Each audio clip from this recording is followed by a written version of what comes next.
Hey everybody. So a couple of weeks ago we were looking at how to graph three-dimensional equations, equations that had three variables.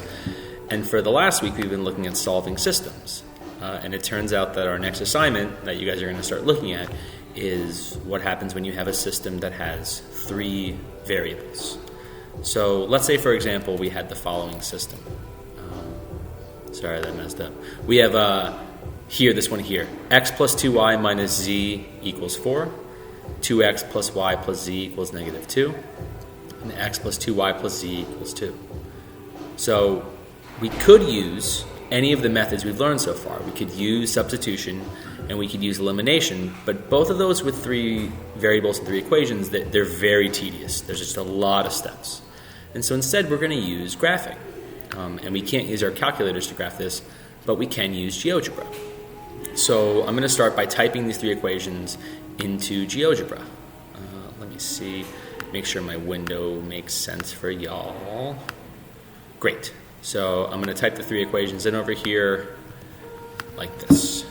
X plus 2y minus z equals 4. And there's that graph. And then I'll do 2x plus y plus z equals negative 2. Oof.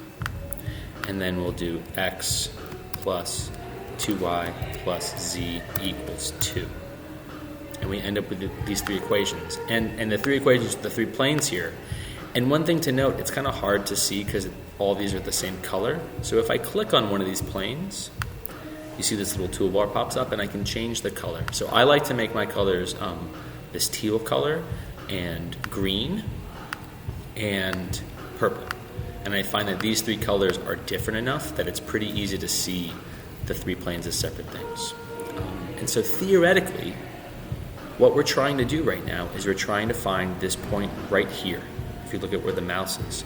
Because this point right here is where the three planes are intersecting. And this is just like when we graph a system with two variables and two equations, we try to find where those two lines intersect. Here, we're trying to find where the three planes intersect. So it's really just a three-dimensional version of something we've been working with. And you see we can rotate this to try to see this point in a couple different ways. And I'm not going to try to guess the point because that's really, really hard to do. I'm going to find it using this grapher. And so the first thing we need to do is we need to find the lines where these planes are intersecting. So if we look right here, you can see between this blue and this green plane, there's a line. And when two planes intersect, they intersect in a line. So I start by going to the tools thing up here in the top left, right? It says tools. And then we see that there's a little tool here that says intersect two surfaces. So I click that, and then I'm going to click each of the three pairs of planes.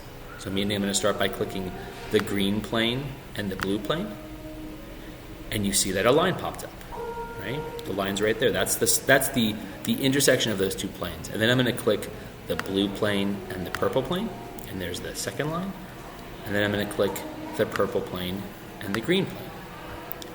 Make sure when you're done clicking all those, you click back over to this little arrow here on this side. It says move, drag. That way we can rearrange it, and you can see that these planes intersect in lines, and that these three lines intersect in the exact same spot where the three planes intersect. We're just trying to find, again, the coordinates of this point right here. So we have three planes, we found the three lines where they intersect, and now we're going to find where the lines intersect. In an ideal world, we wouldn't have to do this with the lines, but this is how GeoGebra works. So I click the More button over here, because none of the things in this top part are going to work for us. We click More, and we scroll down, and under here it says Points Intersect. So I click Intersect, and then I just click any two of the lines. So I'll click this line right here, and I'll click this line right here. And you can see up pops a little point with the letter A. I'll click back to my pointer so I can move it around and see, but right there is the point. Now, what are the coordinates of that point? If we go back to our calculator, that's the intersection. These 3 points, negative 1.66 repeating, or negative 1.67, 2.33, and negative 1, That's the solution. That's the value for x, y, and z. Now, it's possible that we did something wrong, we typed something wrong, we clicked something wrong. So at this point, I would take these values and I would plug them back in to all three of our initial equations. So we would get something like negative 1.67 plus 2 times 2.33 minus negative 1. And we would evaluate this side on the left, and we would make sure that when we actually simplify this, we end up getting 4. We would do the same for the second equation and the same for the third equation. And that's it. That's how we find a solution of 3 variables with 3 equations using a graphing tool. Again, we could have done it with substitution. We could have done it with elimination. They're just kind of tricky.